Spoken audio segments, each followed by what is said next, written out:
Sahyadri news network channel मध्ये आपले स्वागत आहे। पुरंदर व पुणे जिल्हा तसेच महाराष्ट्राच्या ताज्या बातम्या पाहण्यासाठी आमच्या चॅनलला लाईक करून सबस्क्राइब करा। राजकीय, कला, क्रीडा, साहित्य, शिक्षण, आरोग्य, सामाजिक, धार्मिक क्षेत्रातील ताज्या बातम्या पहा फक्त आपल्या सह्याद्री न्यूज नेटवर्क मध्ये।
हो, पण पाहुणे आले म्हणजे त्यांची थोडं झाडू मारून घेतलं असतं ना।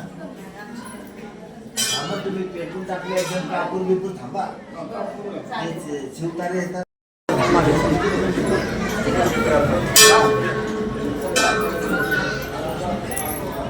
लगेच सुरू करायची टाइम सुरू झालाच ना बरोबर 7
नगर परिषदेचे उमेदवार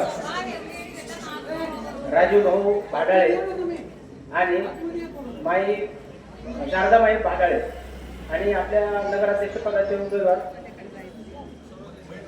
महेंद्र सरोदेकर यांच्या प्रचाराच्या निमित्तानं औचित्य साधून आपल्या परिसराचे आमदार माननीय विजय बापू शिवतारे साहेब आपल्या भेटीसाठी आलेले आहेत। आपल्या मागील आपल्या निवडणुकीच्या निमित्ताने आपण बापूंचे काही आश्वासन आपल्यापर्यंत आले होते। त्या आश्वासनांचा बापूंना पूर्तता करणं काही शक्य झालं नाही। काही आजारपणाचा काही कारण असेल किंवा काही वैयक्तिक काही कारणाच्या निमित्तानं बापूंना आपल्या परिसरात भेट देणं शक्य झालं नाही। मात्र बापूंनी आपला तो राहिलेला काही जो हे आहे उर्वरित कार्यक्रमचं काम राहिलेलं आहे त्याचं ते आपल्या राजू भाऊ भाडाळे आणि माई भाडाळे आणि आपले अध्यक्ष पदाचे उमेदवार महेंद्र सरोदेकर यांच्या माध्यमातून पूर्ण करण्यासाठी आपल्याला असे ठोस उमेदवार देऊन त्यांनी कामाचं आपल्याला एक नियोजन लावून दिलेलं आहे, आखणी केलेली आहे. त्यांच्या उर्वरित कामाला आपल्याला यांना निवडून देऊ त्यांच्या आपल्याला कामाची पूर्तता किंवा काम पाहायचं आहे. त्यासाठी आपल्याला शिवसेनेचे उमेदवारांना भरभरून मत देऊन त्यांना भरघोस मताने निवडून देणं आपली जबाबदारी आहे. आणि त्यांच्याकडून जे काही कामाचे रखडलेलं काम आहे ते पूर्ण करण्यासाठी आपल्याला त्यांना एक वाव देणं गरजेचं आहे. 2025 या निवडणुकीच्या दरम्यान शिवसेनेचे आमचे कर्तव्य उमेदवार नगराध्यक्ष पदाचे महेंद्र सरोदे, त्याचप्रमाणे आपल्या सर्वांचे परिचित आणि दिवसरात्र आपल्या सेवेत असणारे राजूशेठ भांडळे, त्याचबरोबर शारदामाई भांडळे, हे 3 उमेदवार शिवसेनेचे म्हणजे धनुष्यबाणाचे आहेत. आणि या धनुष्यबाणाच्या चिन्हासमोर बटणं दाबून आपण सर्वांनी विश्वासाने यांना मतदान करावं अशा प्रकारची विनंती करण्यासाठी मी इथे आज आलो आहे. मला माहिती आहे की 2024च्या विधानसभेच्या निवडणुकीनंतर सर्वच ठिकाणी मला जाता आलं नाही. त्याचं कारण बऱ्याच वेळा स्वास्थ्य माझी थोडीशी परिस्थिती शारीरिक खराब असल्यामुळे बऱ्याच वेळा तर या वर्षभरात मी 2-3 वेळा ऍडमिट सुद्धा होतो. आणि तेव्हा सर्व ठिकाणी जाताही येत नाही. कोणी अगदी ठरवलं एखाद्या आमदारांनी तरी सर्व ठिकाणी जाणं शक्य होते. आणि म्हणून पहिल्यांदा मी दिलगिरी व्यक्त करतो की तुम्हाला आल्याबरोबर मला सांगितलं की बापू आहे म्हणते. तुम्हाला रस्ता आणि सगळा परिसर पाहिला तर 93 किलोमीटर लांब आणि 90 किलोमीटर रुंद असा हा मतदारसंघ आहे. तुम्हाला वाटत असेल शहर, पण सुरुवात कुठून होते? कात्रजच्या बोगद्यापासून. इकडे एंड कुठे आहे?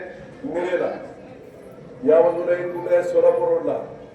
त्यामुळे खूप मोठा मतदारसंघ असल्यामुळे सर्व ठिकाणी गावावाड्या रस्त्यांवर पोहोचता येत नाही आणि त्याच्यामुळे थोडंसं दुर्लक्ष होतं. पण कामावर बारकाईने माझं लक्ष आहे. मी आता जो आलोय तर लोक कोणी काही बंडल मारत असतील तर तुम्हाला मी एक कॉपी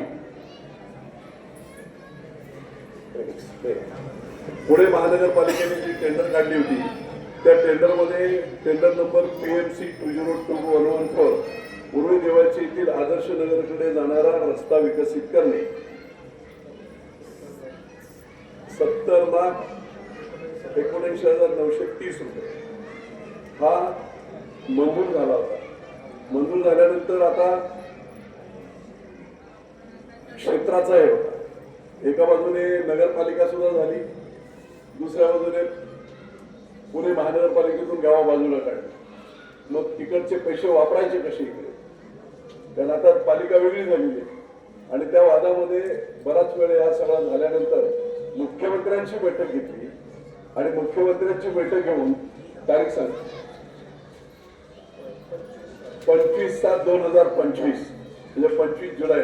आणि त्याच्यामध्ये पॉईंट नंबर 17 कुर्सी व देवाचिरोली गावातील पुणे महानगरपालिकेमार्फत सुरू केलेल्या रस्त्यांची 10 कोटीची कामे पूर्ण करण्याबाबत आदेश दिलेले मुख्यमंत्र्यांनी कुर्सिंगी व देवाचिरोली गावांची नगर परिषद करण्यापूर्वी महानगरपालिकेमार्फत सुरू करण्यात आलेली रस्त्यांची 10 कोटीची कामे पुणे महानगरपालिकेने पूर्ण करावी.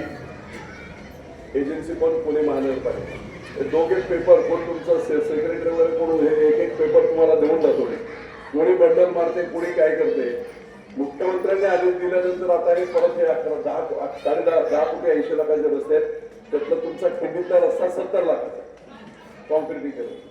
त्यामुळे निश्चितपणे करू. आता मला आणखी एक गोष्ट सांगितली होती. नेहमी इथला जो प्रॉब्लेम आहे तो सिवेरेजचा. मागे जवळजवळ 2-4 वर्षापूर्वी तो होता की बाहेर लाईन काढली की तिकडे अडवणारे काही 2-4 लोक. आता काय झालं की आतापर्यंत ना घर आपण पुणे महानगरपालिकेत होतो, ना देवाच्या ओळीत होतो, ना देवाच्या ओळीच्या पुरसुंगी नगरपालिका होती. त्या अथॉरिटी कोणच नव्हतं. आता काय झालं? आता नगरपालिका ही अथॉरिटी झाली. सीओ नगराध्यक्ष बाजूला बसले, होणार 100% नगराध्यक्ष. त्यामुळे आपण मग जेव्हा स्थानिक स्वराज्य संस्था आली की तिला अधिकार आहेत. त्या अधिकारांमुळे जे कोणी अडवत असतील ते सांगतो. आता देवाची ओळी फुरसुंगीचे जेवढ्या जुन्या लाईन आहेत ना त्या जशाच्या तशा राहतील.